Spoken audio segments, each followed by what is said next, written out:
You're listening to EFT Radio Online, where we explore meridian tapping techniques for self-help and peak performance. By listening to this audio, you agree to the disclaimer located at EFTRadioOnline.com/disclaimer. If you'd like to get the schedule of all the upcoming EFT radio shows and access to archive shows, please visit us at EFTRadioOnline.com, where you can subscribe to our free newsletter.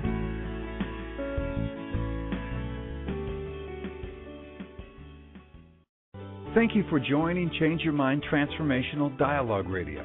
Your host, Dr. Craig Weiner, brings you cutting-edge experts and paradigm shifters in fields as diverse as body-mind healing, neuroscience, and consciousness explorations. Join us on this voyage to explore new worlds in science and transformational pathways. Seek out new understanding and boldly go where few have gone before. Welcome back, everybody. This is your host of Change Your Mind Transformational Dialogue Radio, Dr. Craig Weiner. And today, it is just a special day for me. So I get to interview a colleague, I dare say friend, a person I so admire and feel like he's some of my greatest reflection out in the world, just blazing the trails, Dr. Joe Dispenza. And Dr. Joe, there's so many things I could say about him for those that might know of him from the movie What the Bleep, or People versus the State of Illusion, or maybe you read his first book, Evolve Your Brain, The Science of Changing Your Mind, or my personal favorite, Breaking the Habit of Being Yourself, How to Lose Your Mind and Create a New One. You have great titles, by the way. I love them. And I have gotten to experience Joe personally at his workshops here in Seattle. And before I forget, he has a great upcoming progressive workshop coming up in Seattle, June 28th to 30th, year 2013 this year. And we are going to go on a conversation which is my favorite question. I call it my Big Craig question. What does it take to change? Is change possible? What does it take to change and make change stick? So without any further ado, I could go on and on. You're a chiropractor, and you've gotten more accolades than taught around the world, and there's so much more I could say, but I'm just anxious to get into the conversation. So hi, Dr. Joe. Hi, Dr. Craig. You know what? There's so much familiarity. We're both from New Jersey. We're both chiropractors. We both went to life, but I so love what you're doing, Joe. Are you having fun? I am. I think this is really an amazing time in history right now, because I think that this is really a time where people not only want to know, but they want to know how. And when you start thinking about how to apply these, outrageous concepts to your life, I think you get to experience the truth and wisdom of everything that's being philosophically discovered. So it's a great time to be a part of it. It is. It's such a time of the brain, but it's also such a time of, it seems, where quantum physics, spirituality, science, neuroscience, brain science are all just coming to the forefront, not just of science, but of people's consciousness. And how delicious is that? Well, it's really cool, because I think science now is the contemporary language of mysticism. I think science is the language to explain the unexplainable. And so the moment you start talking about tradition or religion or culture, I think you divide an audience, and it just so happens that science really is demystifying the mystical, and so it is the language to help us to explain what's possible. Great, and we're going to go over, you're actually really at the cutting edge of actually performing some objective science with some of the transformational work that you're doing, but okay if we hold that off till later in the show? Sure. Okay, that would be great, because I want to make sure and cover that, because that is very exciting.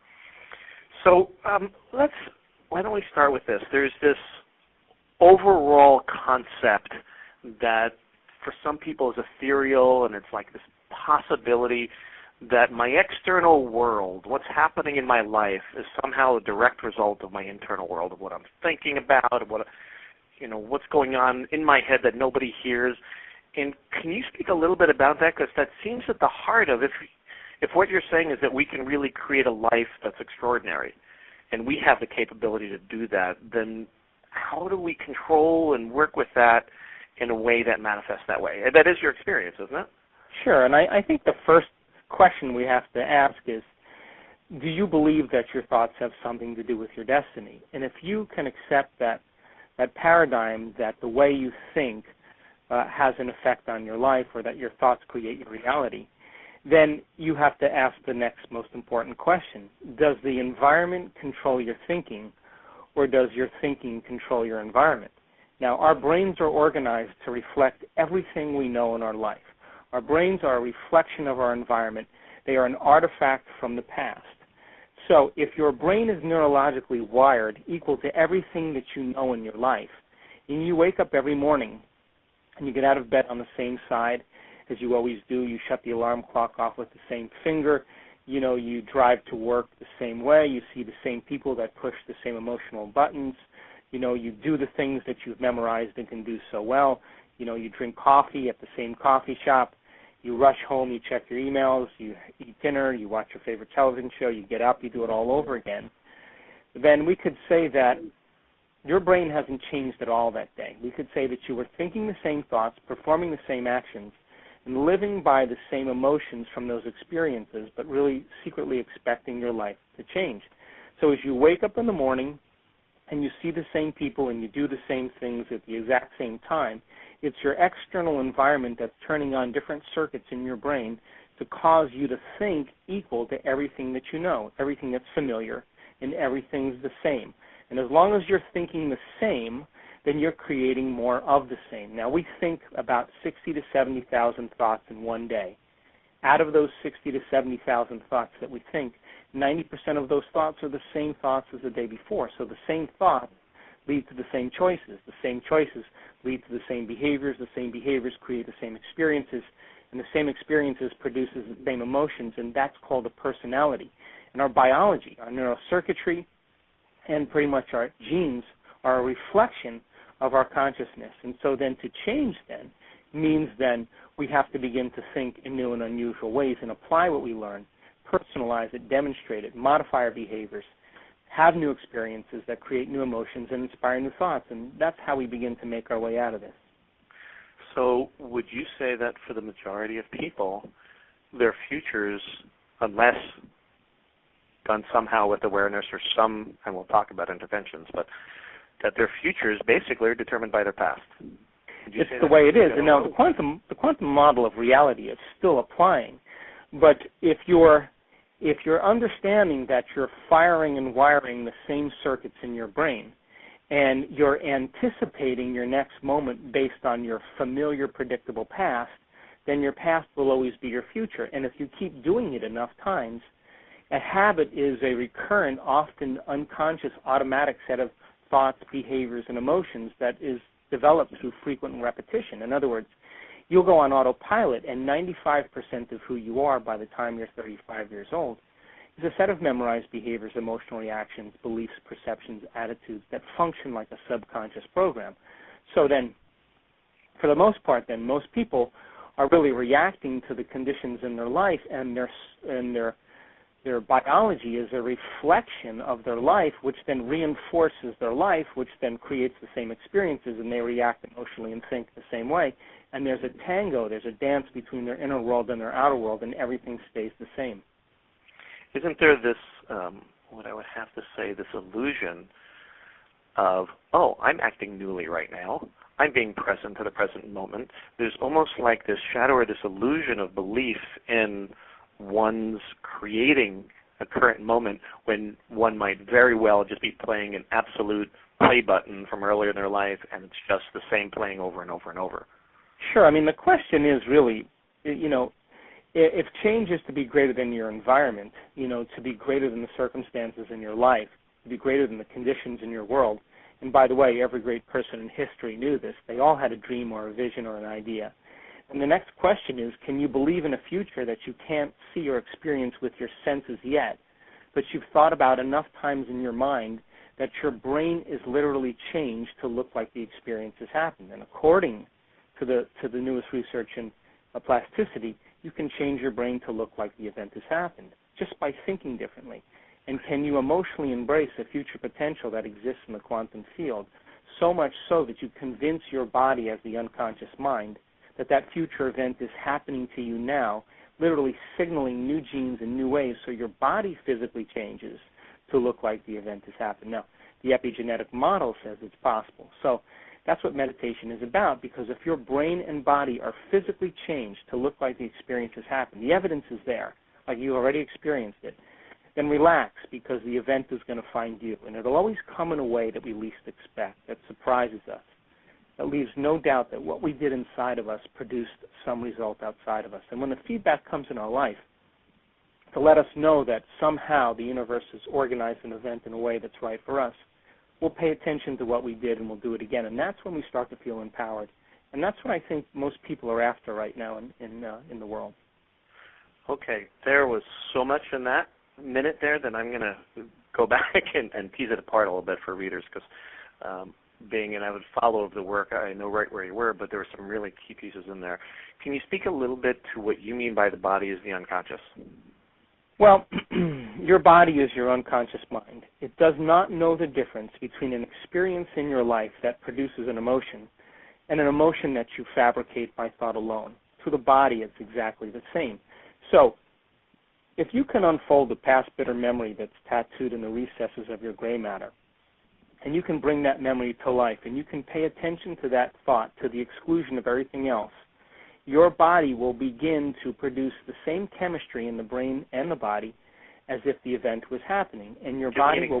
Give me an example. Make it real. So let's see. You did a public speech when you were in 5th grade, and you lost your voice, and everybody laughed at you. And from that experience, you have a pretty strong emotional residue, because you now have a fear of public speaking.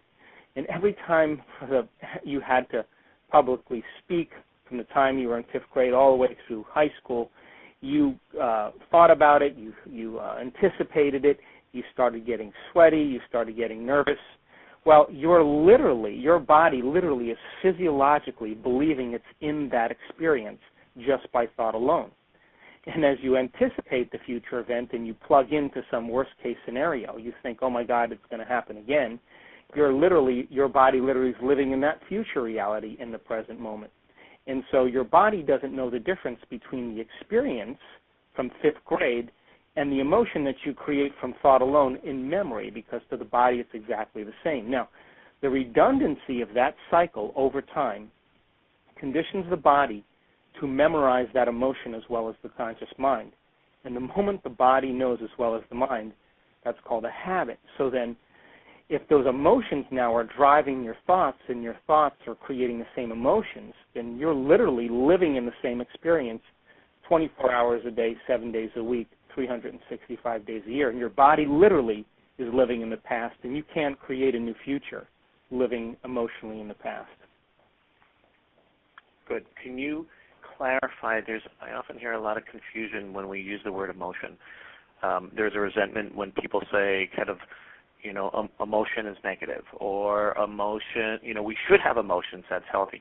And I find a lot of people confused by what is the healthy application or use of emotion, and when does it become detrimental. Can you address that a little bit? Sure. I don't believe emotions are good or bad. Emotions are the end product of past experiences. And when you're in the midst of an experience, everything you're seeing and smelling and tasting and feeling and hearing, all of your 5 senses plug you into the environment.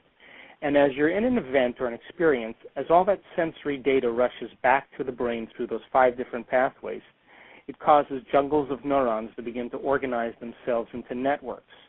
The moment those neurons string into place, the brain makes a chemical, and that chemical is called a feeling or an emotion. And you can remember experiences better because you can remember how they feel. You can remember where you were on 9/11. You can tell me who you were with, what time of day it was, where you were. We could say that everything that you were seeing and hearing in that moment changed how you felt inside of you. And the moment you felt altered chemically inside of you, you paid attention to what caused it outside of you. And that event in and of itself is called a memory. So then it begs 2 questions. If you're feeling the same way every single day, then nothing new is happening in your life. And if feelings and emotions are the end product of past experiences, and you can't think greater than how you feel, or feelings have become the means of thinking, then pretty much you're thinking in the past, and you'll keep creating more of the past. So then the process of change then requires then using emotions then to no longer keep you anchored in the past, but to now drive you as a quotient or a component to create a new future.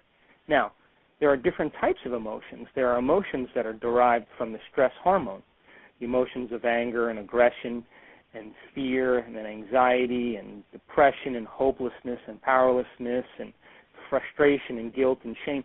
Those are emotions that are created from the stress hormones that bring us to a lower denominator. And those emotions cause us to become very selfish. We become very self-involved, very self-centered, very self-indulgent, full of self-pity. It's all about the self. And those emotions really are not the emotions that we can use to create. Those are the emotions really that we begin to define ourselves as, but that's not who we are. That's just the residue from the past. But when we take an elevated emotion like inspiration or joy or gratitude and combine it with a clear intention, a very clear image of what we want, the components of a thoughtful process of a clear intention with an elevated emotion literally are the elements that begin to create a new future. So then most people would say, well, I can't really move into an elevated emotion because I'm still suffering from my past. And I would say, well, those emotions then that keep you connected to the past must be somewhat addictive. And those emotions that are addictive, we use to reaffirm our identity, to remember who we think we are. And we use the problems and conditions in our life to produce those emotions, because those emotions then give us a rush of energy, a little bit of like a triple cappuccino, a rush of information that literally makes us feel alive. And this is where people get caught, because they get caught up, and when it comes time to change, it becomes difficult because they can't get past those emotions that have defined them. So when we're working with, so there's a couple pieces here I want to explore. One is, okay, back up. I had a childhood. You know, it was tough. You know, I had a parent that left. I was victimized by this other person. I've got some stories of some pretty intense things that happened, right? You call them adverse childhood experiences, whichever direction. And I have been through therapy. I have been through trying to change and let go and surrender. I have been on retreats. I have done everything I can to release, and yet, I'm making up a story, but it's really a very typical one of, I have tried affirmations to think the positive, but you know what? I don't believe it because I have this past that says otherwise, and it just keeps coming back and keeps coming back no matter what I do. I set intentions. I know that you hear that kind of thing a lot. What is elemental in being able to break that cycle and create change? Well, this is a really important question, because for the most part, those experiences now are lodged beyond the conscious mind. And right. What happens is that most people have those events that emotionally become imprinted in the memory system called the implicit memory system. And that implicit system is really rooted in emotions. And so we can't really change those particular events with our conscious mind, because that's 5% of who we are. You can think positively all you want. You can say the affirmations. But if you have an event emotionally that's driving a set of thoughts, then for the most part, it's sitting in that subconscious system. So you think positively, but you feel negatively. You're going to pray for a new life, but you're going to feel unworthy. That's mind and body in opposition. So as we begin to look at those emotions and we allow ourselves to really denature the old personality that's connected, like what are the thoughts that are driven by that emotion? What are the behaviors that I demonstrate when I'm feeling that way? What other emotions do I feel? And as you begin to become familiar with those states of mind and body, you're actually entering into the operating system in the subconscious programs where all of those mechanisms exist. And when you can look at them and lower the volume to the emotions that are connected to them, a memory without the emotional charge is called wisdom. And so those emotions tend to be deep within us. But absolutely, though, if a person can't get beyond the emotion, so they bring up the experience and they try to relive the experience or try to make sense of the experience. And I always say, forget the experience, forget the event. Just work on the emotion. because as you work on the emotion and you can retire that emotion, as you can get beyond it, you're no longer connected to the past. And then the next step is to begin to think about how you're going to recondition your body to a new mind and to a new emotion. And every day, if you're teaching your body emotionally what it feels like to be worthy, to be in love with life, and you're not going to get up from your meditation until you are that way, that process is really the process of greatness, because that's when you're really making a decision, like I love myself enough to make a decision that I'm no longer going to be defined by my past. And that's where most people, you get to a certain point and they don't want to light a match in a dark place. They don't want to get beyond that. But we've had so many people have so many transcendental experiences by riding that wild horse to the point that they free themselves. So many beautiful pieces in there. One is, having been somebody that uses on an energetic and emotional level something called EFT as intervention, as a chiropractor, appreciating the need for the physical and the appreciation of that felt sense and that somatic piece. So on one hand, there's like this ethereal idea of change of mind and body, but, science and research is advocating exactly what you're saying. I just actually was reviewing a paper by Bessel van der Kolk. He's a psychiatrist that writes on the compulsion to repeat the trauma, that there's this part of our brain, being, psyche, whatever, that will continue to repeat the victimization, the pain, etc., with the opportunity to present the experience to try to heal. And we're not always able to do that, in fact, frequently not, because we're just using the patterns of the past. But there is this thrustness to present us with re-opportunizing the possibility of healing from something that has caused us to shut down, constrict in the past. Is that something that you see as well? Oh, absolutely. And I'll take it even a step further, because, it's when we try to analyze our problems within the emotion that we've memorized, we really get caught up in the old psychological model, because as long as you're analyzing your problems within that emotion that defined you, you're actually analyzing that problem from your past.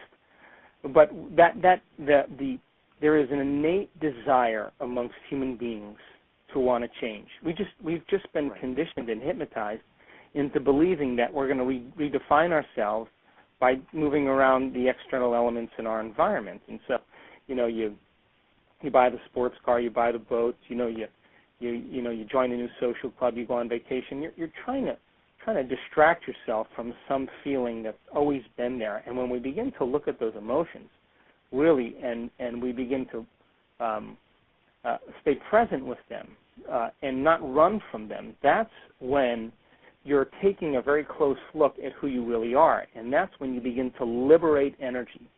And as you begin to free the body from the chains of that emotion that's been so addictive, the body begins to move out of the past and to move into the present moment. And the true side effect of that phenomenon is called joy. The body all of a sudden starts to release energy. And that element of joy then is what we call the natural state of being, because you're now relaxed into the present moment and you're no longer anticipating that event occurring and protecting yourself for that worst-case scenario. And that's when you start to live again. I would say from personal experience and also in sharing with others that willingness to look at the emotional frustration, the anger, the sadness, the nobody loves me, whatever that repetitive pattern is, feels so real. It's just so real and so present that to say somehow that isn't real, that isn't true, is like all of a sudden feeling like you've spoken English your entire life and now I'm supposed to somehow speak Portuguese, a new language that's unfamiliar, it can look and feel like such a big chasm. Yeah, but it's tell me the alternative. The alternative is to run from it, right? And that's really what most people do. And so they use drugs or they use alcohol or they become addicted to shopping or gambling, because really there's some inherent feeling that they're trying to make go away. And they think that they just believe that the way you do it is by doing something outside of you to make it go away immediately. And so you take the drug, you drink the alcohol, you shop, you gamble, you video game, whatever you do, that you get this rush of chemistry that makes it go away, and the moment you feel better inside of you, you all of a sudden perk up and pay attention to that thing outside of you that caused it. Now, every time there's a rush of chemistry, that rush of chemistry begins to desensitize the receptor sites on the outside of the cells, so it requires more the next time you shop, the next time you gamble, the next time you video game, the next time you use a drug. It's going to take a little bit more to get that same rush of chemistry, and that's when addictions begin to happen. So we could say that behind pretty much every single substance addiction or addiction in general, there's some underlying emotion that people have memorized that really more than likely they are attached to. And that process of change then usually requires people reaching the lowest denominator. You know, they get to the point where they can't go on business as usual. They reach the lowest level because of trauma or loss or disease or diagnosis or crisis. Now they can't be themselves any longer, and now they make the decision to change. And I think it's a time in history where people want to make those changes before that. Beautiful. The tracks that we lay down about who we perceive we are, you know, it's pretty rare to run into somebody who, when you ask how they are, who they are, speaks of themselves in what I call their greatest shining, right? So they have story and they have history and personality and traits and all of those. And so many of those are laid down at particular times, and there's a real neurophysiology to how those tracks and perceptions are laid down. Can you speak a little bit about that, or when and where, and give people some credence? So it's not just arbitrary, and it's not just the circumstances, it's the way our brains were wired early in our life to lay down those tracks. Could you address a little bit about that? Sure. I mean, it's a great place to start because, when we're young, our brains are functioning in a brainwave pattern that really allows us to take in all the sensory information from our environment through experience without it being edited, without any analytical mind. And so experiences really, in a childhood for attachment and for parental guidance, really become the basis of how we relate through the lens of the rest of our lives. And so they become the fundamental networks of neurons that we build on. And so when a child is functioning in those slower brainwave patterns of delta and theta and even alpha, pretty much all of their attention is on their inner world. And as they interact with the environment and they start to experience certain events and the emotions change within them, they're paying attention to those emotions, and they're really deciding, once they feel differently, what to attach to and what not to attach to. So what feels good and what feels whole and comforting, of course, really is a signal of security and love. And so as they begin to open up their senses, and they use the senses to write the script of their circuitry, they're all of a sudden attaching those emotions and paying attention to whatever caused it, whether it's a caregiver, whether it's an event or a series of events. And they really don't have the analytical facilities to understand why it's happening. All they know is that their attention is on their inner world, and they're really paying attention to those changes. And as they change, of course, they plug into their environment to see what caused it. Well, that becomes really the foundation of who we are. And after a certain age, right around 8 to 12 years old, we begin to develop the analytical mind, and our brainwaves change again into a little bit more of a beta brainwave pattern. And now we have a conscious mind that's really putting all of its attention on the external world. And so when we have an opportunity to change, then if we're functioning in stress and we're functioning in the hormones of stress, for the most part, we're driving our brain further into those brainwave patterns of awareness, of conscious awareness. But in order to change, we have to slow our brainwave patterns down into alpha and theta and to get into the operating system. And when we do that, when the brain changes like that, the analytical mind literally is removed, and now you're in the computer software system and the hardware system where you can begin to rearrange the circuitry, because when the inner world is more real than the outer world, and that's what happens in alpha and theta, what you're experiencing is as real as an event. And when that happens, that dreamlike state is when the circuitry begins to change. So the concept of plasticity tells us that we're not hardwired to be a certain way for the rest of our lives, that we're marvels of adaptability. But it takes a little bit of understanding to be able to get into those systems to make the changes. And it's peeling away certain levels of understanding till we get to that real gem, that real pearl of our understanding. And it doesn't take the analysis of why it happened or how it happened to understand it. It's just really transmuting that emotion of fear, that emotion of unworthiness, that emotion of insecurity, transmuting it into an elevated emotion and transmuting it into love or forgiveness. And that's the alchemist taking the base metal and turning it into gold.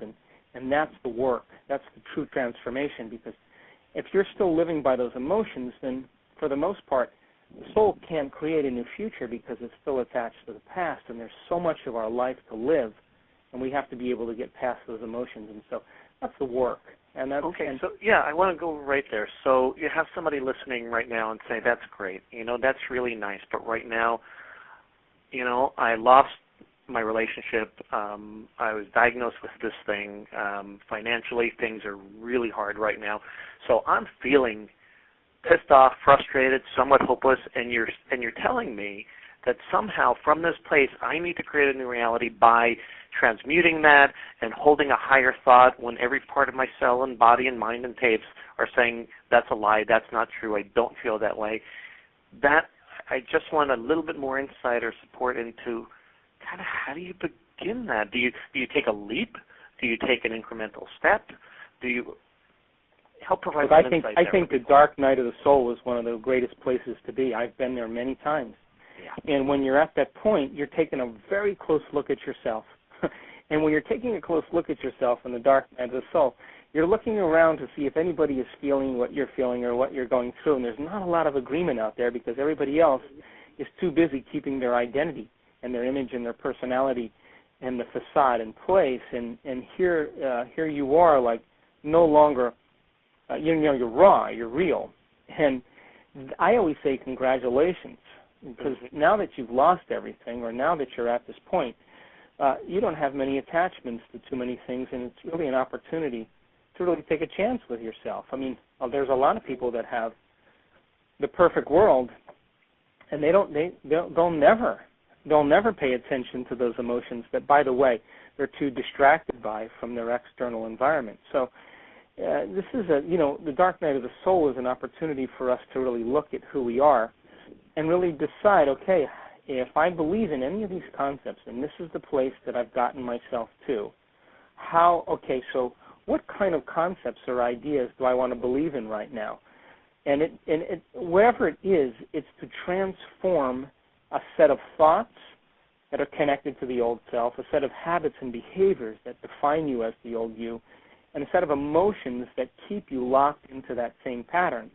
And sooner or later, we reach a point where we just cannot go on any longer. And when we get to that point where we start making decisions, and those decisions are made with such firm intention that the amplitude of energy that's connected to that decision is greater than the hardwired programs in the brain and the emotional addiction in the body, the moment we make that choice, and that choice is an experience, that experience literally rewrites the circuitry in the brain and signals new genes, and the past literally begins to disappear, and the body begins to respond to a new mind. And we've all done this. You've reached a point where you just say, that is it. I have had it, and I'm going to start making some choices. And you start thinking about what you want to believe in and what you want to think and how you do want to act and how you do want to feel. And that process of crossing the river of change is not an easy process, because there's the old self, and then way across on the other side is the new self, and there's a river you have to walk through. And the hardest part about change is really not making the same choices you did the day before. And the moment you're no longer... You've been there and you know what that change is like, yeah? Absolutely, many times. And the moment you no longer make that same choice, you're no longer going to feel like yourself any longer. And that, right. I always say, congratulations, now you're in the river. But the moment you start making the same choices that lead to the same behaviors, that create the same experiences, that produce the same emotions, you've just returned back to the old self. And so stepping into that river where you're no longer going to be the old self any longer. And crossing that river is uncomfortable. It's unfamiliar. It's unpredictable. It's the unknown. And learning to cross that river and understand that it's the neurological, it's the biological, it's the genetic death of the old self. It literally is a transformation process. When people begin to understand that, when they're in the unknown then, and they can no longer predict their pain or predict their guilt or predict their sadness, the best way to create your future is to predict your future in that state is to create it. And that's when people start going, okay, I'm going to believe in something or myself that's beyond my past. And people who actually do it will always say the same thing. That was so worth it. I learned so much, and it was so great. The people who can't cross the river and still defined by that emotion, then they'll blame someone or something because they'll say it's this person's problem, which really means I haven't really changed and I don't know how to change. But when you get beyond it and you start a new life and you look back at that event and you say that was the greatest thing that ever happened to me because look where I am today, now it's called wisdom, and that's when you're free. Okay, so where I'd like to go, you were just talking about you made a transition to the genetics, and I think that's really important. And as even though a lot of people have turned about epigenetics, somehow the shift from how we think to how we alter our emotions to holding a greater reality that can change our mind and our thoughts and our feelings, there's still, I think, for most people, a big leap between that and altering our genes. Like that's like a whole nother level of material reality that, oh boy, that's a stretch. So can you talk a little bit about that and either what research or what your findings are and what you're seeing in that arena? Okay, well, we can talk for hours about this, but let's make it really simple. Okay. If you're living by the same emotion every single day, and emotions are the end product from experiences in your environment, then emotions really are information from your environment that literally begins to cause you to interpret the life that you live, and those emotions literally are information that signal genes. So all organisms are protein-producing machines, and our genes are turned on, or they are expressed when we make protein. So muscle cells make muscle proteins, skin cells make skin proteins, stomach cells make stomach proteins. The body's a protein-producing machine. So if you're living by the same emotion and you're not having any new experiences, there's never any new information from your environment, and now you're headed for your genetic destiny. However, there are things called experience-dependent genes, behavioral-dependent genes, and when you change an action or you change an experience, the new information from that experience literally begins to turn on or activate new genes that causes you to express new proteins. So if you are thinking the same way, acting the same way, experience the same events that produce the same emotions, we could say that there's no new information coming from your environment, and now pretty much you're headed towards your genetic outcome. So then the question is, can we begin to signal the gene ahead of the actual experience? And the answer is absolutely yes. As you begin to think about a possibility of something that you want to experience, and you become possessed by that idea, and you begin to plan your behaviors, and you begin to mentally rehearse what you're going to do, and you become so involved in that event that the thought that you're thinking literally becomes the experience in your mind, then we could say that from a neuroplastic standpoint, you're reorganizing the circuitry in your brain, because experience enriches the brain. And then if you're embracing the event emotionally, your body as the unconscious mind does not know the difference between the actual event that's creating the feeling of abundance and the abundance that you're creating by emotion, by your emotions alone. To the body, it's the same. So as you begin to teach your body emotionally what abundance feels like, you're literally activating new genes because that information is literally altered from you being your normal self. So then if you keep activating the genes, which are just like a parts list of possibility, then you begin to wear a whole new expression of the body called abundance. And that begins to alter your state of being. And your state of being is how you think and feel. So most people will wait for their wealth to show up to give thanks, or they'll wait for their love of their life to appear in their life before they're happy. That's kind of the old model of reality. That's cause and effect. What we're asking people to do is to teach their brain and body how it would be ahead of the actual experience, so much so that they're causing an effect in their life. And when they're able to do that, because the body looks like it's already experienced the event, that's called knowingness. Now they're no longer trying to force the outcome or trying to control the outcome. They know it's coming. They don't know how it's going to come or when it's going to come. They just know it's coming. And that's kind of what I call the natural state of being. That's when you wake up in the morning and you're excited for your day. Right. I had interviewed Marcy Shimoff, and I love the title of her book, Happy for No Reason. In other words, just the idea of I'm not waiting for the things to be good in my life for me to be happy in response to the circumstances, the people, the places, the things, et cetera, whatever it is that makes me happy. And that's what I hear you saying is I'm creating my own happiness, and as a result, I'm more likely to have the circumstances and relationships and work and whatever show up that actually reinforce that already existing state.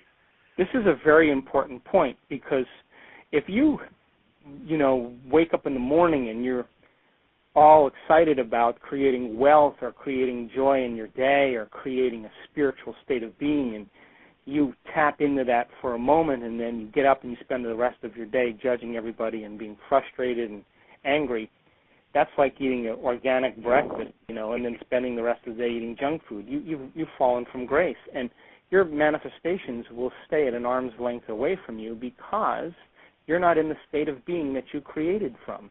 And the real key is that if you want to talk about attraction, that you have to maintain that modified state of mind and body your entire day.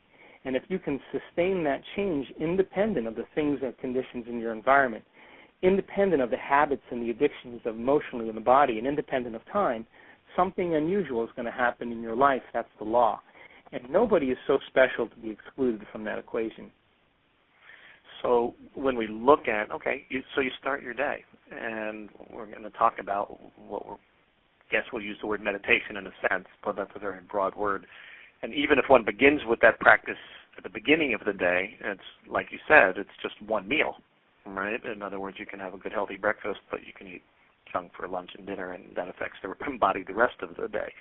But let's just go ahead and begin. What might that look like as a practice or as a morning way? Because meditation often can be just observing mental state. It can be just observing physiological state, your breathing, your heart rate, etc. So how does what you've seen and experienced in order to create change differ from that? And then how does one continue that during the daytime when one's not necessarily in a sitting lotus posture? Well, I mean, what most people don't know is that they're meditating all the time. It's just what they're meditating on. So right. The word meditation in Tibetan means to become familiar with. That's what the word means. The symbol actually translates into becoming familiar with.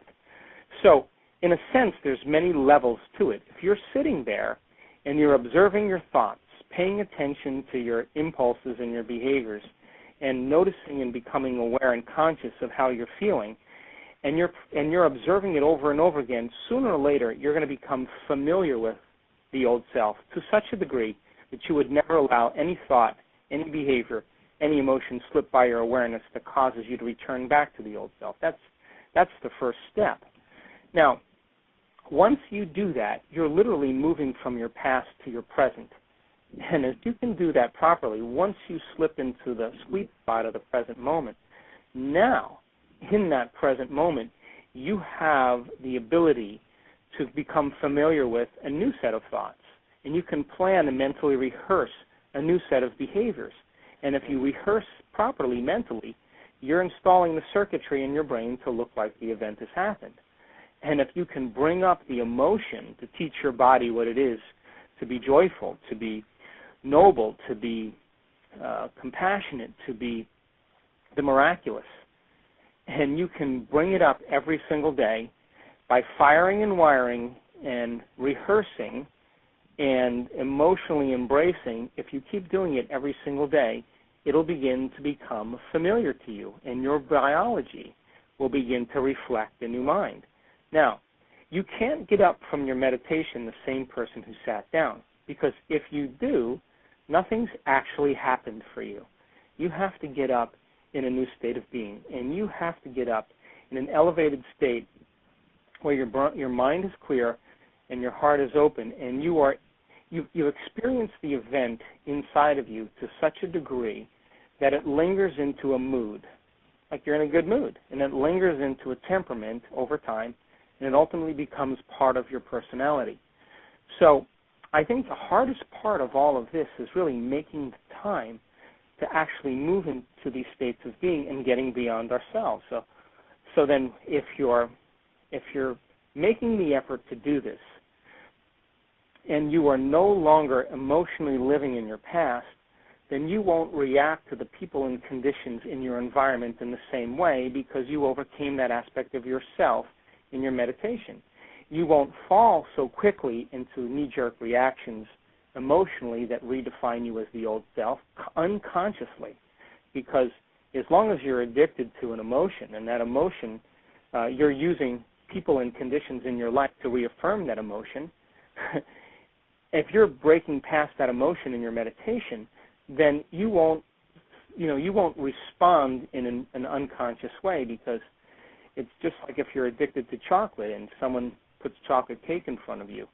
If you're addicted to the chocolate, you're going to automatically or autonomically, subconsciously, physiologically respond to the chocolate cake. The body's the mind. But if you break the addiction to the chocolate, you can put the cake in front of you and you can eat it or not eat it. That's the same thing. As we overcome ourselves, if we break free from those emotions, then we can walk back into our life, and we're not seduced into the same past reality. And if we can sustain it over time, then the universe begins to work in our favor, and we start to see these synchronicities and these wonderful serendipitous events and opportunities begin to show up. And we have this huge grin on our face because we didn't do anything except sustain a new state of being. So you can't see my face because we're not on Skype, but my next question was, could you speak to serendipity and synchronicity? And not only did you say that, and I started like having just this wide grin, but literally you said, and then you get this grin on your face. So thank you for that little moment there. That was beautiful, Diamond. And that was what I wanted to say is the signposts that we're on the right track. You know, I know them intimately from my life when I made a radical change in my life and relationship, and everything turned, like you said, a dark night into just a brilliance, and synchronicities were just everywhere. It was like the universe was winking. And, you know, I imagine that's your experience as well, is that when you're on the right track, the universe responds, and you know it. Well, but isn't there a pause sometimes, too, for some people? Some people might be having to stick to the course a little bit before it shows up right away. Right, and I think one of the ways that I know that I'm getting there is that I'm not trying to force the outcome. When I'm trying to force the outcome, I've just returned back to my old self, you know. The new self is too busy being it to even realize that the condition has resolved itself until you look and it's not there and you start to laugh. So the reality is that's seamless. So when we finish our meditation and we're emulating the divine, we're actually observing a destiny as a quantum observer. We're causing infinite waves of possibility collapse into particles, a quantum event, an experience in your life. If you're emulating the observer that's observing all of this, and you're a child of that observer, and you're saying, look, I'm emulating you today, but listen, I need to know that I made contact with you and that you're real. So in order for me to know that you've been paying attention to my efforts, you got to show me a sign. But listen, don't bring it in a way that I can expect, because if I can expect it, it's nothing new. You got to rock my world. You got to catch me off guard, and you got to leave no doubt that what I did inside of me produced this result outside of me, so that I'm inspired to do it again. Now, having that kind of courage to ask for a two-way relationship and to really call it out, the moment you start seeing that evidence, you accept the possibility of it existing, and you begin to build a bigger neurological network of what you're capable of doing. And so now you're not getting out of bed like, oh, God, I got to meditate today because it's another day. You're getting out of bed because you already know that the unknown and opportunities and the unexpected are really going to find their way to you. That's when you start waking up in the morning and you're excited for the day instead of, dreading it. That's perfect. What about people that want to create something great and manifest in their life, whether it be work, relationship, friendship, connection with God, etc.? And so there's this belief out there, we'll say, of the more clarity, the better. In other words, the more that I can create very clearly and detailed, whether it's a vision board or stating an intention of this is what I want and this is what I'm, that seems a little bit in juxtaposition to the surrendering of giving it away for it to come how it will. What are your thoughts on that? Well, I think a lot about this. I think there's a delicate balance between intention and surrender. I think when we over-intend, that's called trying, and we doubt the outcome, doubt that it's possible. And if we over-surrender, we're too lazy and we don't have any direction. We're not getting clear. So I just know from my own experience that once we get very clear on what we want and we allow ourselves to emotionally embrace it, and then we interact with this invisible field and we allow it to organize it in a way that's right for us. If you get up and you live as if your prayers are already answered, you live without analyzing how it's going to happen, you're getting close. So we're only limited by the knowledge that we learn. If you want to be a wealthy person, you better read about people who have the mind to be wealthy. If you want to be a creative person, study great people that are creative, or spend long moments contemplating the process. And so you learn these new things about values and qualities of people in history that have done amazing things. Every time you learn something new, you're adding a new stitch to your neurological networks, to the three-dimensional tapestry of your brain, and that becomes the raw materials for you to begin to think in unusual ways. So I think it's healthy to begin to look at how people did it, other people's experiences, and really start to add it to the intention or the dream that you're creating. And I love to do that, and I love to read about people who went against all odds in history and did the uncommon or the miraculous, because it gives me permission to do the same. But not necessarily be tied specifically to it has to look this way, but perhaps more what I know, this has been for me, and tell me if it's so for you, of this is the feeling that I want to result from this arena of outcome. I want to just feel free. And it's something to have to do like this, but I don't want to tell you what it is, because again, then you're getting into that very left brain creative limiting that which I know side.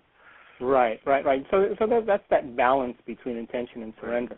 And for me, I know that I'm kind of one of those guys that always likes to dovetail concepts, and I always think when those miraculous events have happened to me in my life, like the really crazy, wild things that most people wouldn't even believe. Right. What's the common thread, Joe Dispenza, when it occurred? And the absolute answer is that I was completely silly. I was spontaneous. I was goofy. I was laughing. I was just in love with life. I wasn't thinking. I wasn't analyzing. I was just really celebrating the fact that I was alive, and the fact that I had an opportunity. I was really whole and comfortable with myself. And that's the moment things literally appeared in crazy ways. And so if you're creating in that state, you have to really, really trust in the unseen, trust in the unknown. And we have to lay down the very thing we used our whole life to get what we want for something greater to take over. And that's the art, that's the talent, that's the skill. I know that personally. There's this duality between what happens in a sport or in whatever way that you let go of trying, and yet the moment you let go of trying, there's this part that says, yeah, but you're not putting your intention and your effort, and there's like such this drive to work at it, intend to it, create a try being such a key word, and yet it's the 180-degree opposite. It's that surrender and letting go, and it's just fine the way it is or whatever, that dance, because it doesn't mean doing nothing either. Right, and that's this really tenuous, beautiful... But that's the part that we look when we're in the creative process. They've done enough functional brain scans on people that are in the creative process know that there's this agony that they have to go through first because they're trying to organize their attention, and they're using every bit of their conscious attention to really silence the circuits in their brain that really are extraneous information and tune in to the ones that are the proper circuits. And that little battle or that little war has to go on. But if we stick with it, there'll come a moment where all of a sudden you see the right side of the brain light up and you see this spark of unknown or idea take place. And the moment that that happens, it starts to get effortless. And so it takes a lot of conscious effort to learn something and practice something. But if we keep doing it enough times, it becomes unconscious. And that's the point we want to get to in learning how to create the life we want. Oh, Joe, it was beautiful. I could have this conversation for hours. And you know what's fun is we get to, doing this work and living this life this is a conversation we get to have all the time. And I can't think of anything I'd rather be doing, to be honest. So I think that we're going to have to wind it down. So a few things. Let's just make a few announcements. What are you teaching in Seattle coming up? Tell me about that. So on June 28th to 30th, we're doing a progressive workshop, and we're doing more progressive workshops now, Craig, because I've done so many introductory and intensive workshops, but now we offer that course online, and so people can see the 7-hour course on my website. They can go there and register, and it's the introductory level, and there's a great PowerPoint presentation of neurons connecting and disconnecting and what the brain looks like when it's creating and when it's living in survival, and there's a lot of animations to help people get a visual of when they're there and when they're not. And then there's a meditation at the end that they can practice that will be really the foundation of the work that we do. Once they do that intensive or introductory workshop, then we have a progressive workshop, and that's what the event will be in Seattle. We'll teach people how to change beliefs and perceptions about themselves and their lives, how to find the sweet spot of the present moment, the present now. We'll teach them how to recondition their body to a new mind, to new emotions. We'll also show them in a very simple way really how to tune into potentials that already exist in the quantum field and then begin to draw that experience to them. So we'll be doing quite a bit of internal work, and the feedback we've gotten from our progressive workshops has always been really, really exciting. Well, I got to say, and this is absolutely not getting paid for this kind of thing. It's not a commercial. But I have to say, Joe, number one, your brother and the people that are creating some of the graphics and animation, top notch. They don't get any better. So first, just a huge acknowledgement for that, because it does, to be able to create those mental pictures, as we've been talking about, is really important. So one, that. Two, the progressive and the other workshops, somehow you have managed to be able to be in a hotel room and still create sacred space, so that transformative, literally ceremonial type experiences, ritual-like power comes through in a hotel ballroom. So I want to just say that is not an easy task to do. Your support staff and everything that goes into that really is magical. And then lastly, your meditations. I've been using your CDs for the past year, and they are powerful. And, so just a personal testament to the work that you're doing in the world, and the products and the workshops and things that you're creating are excellent. So thank you. Thank you, Craig. I appreciate that. Oh, you're welcome. So just lastly, for people that are interested in other programming with people like Dean Radin and David Feinstein and Bernie Siegel and all kinds of others, if you're interested in further information, you can find us on Facebook at Transformational Dialogues. You can go to www.transformationalpathways.com. Thank you for joining us today on Change Your Mind Radio. For more information on this program and more, go to www.transformationalpathways.com.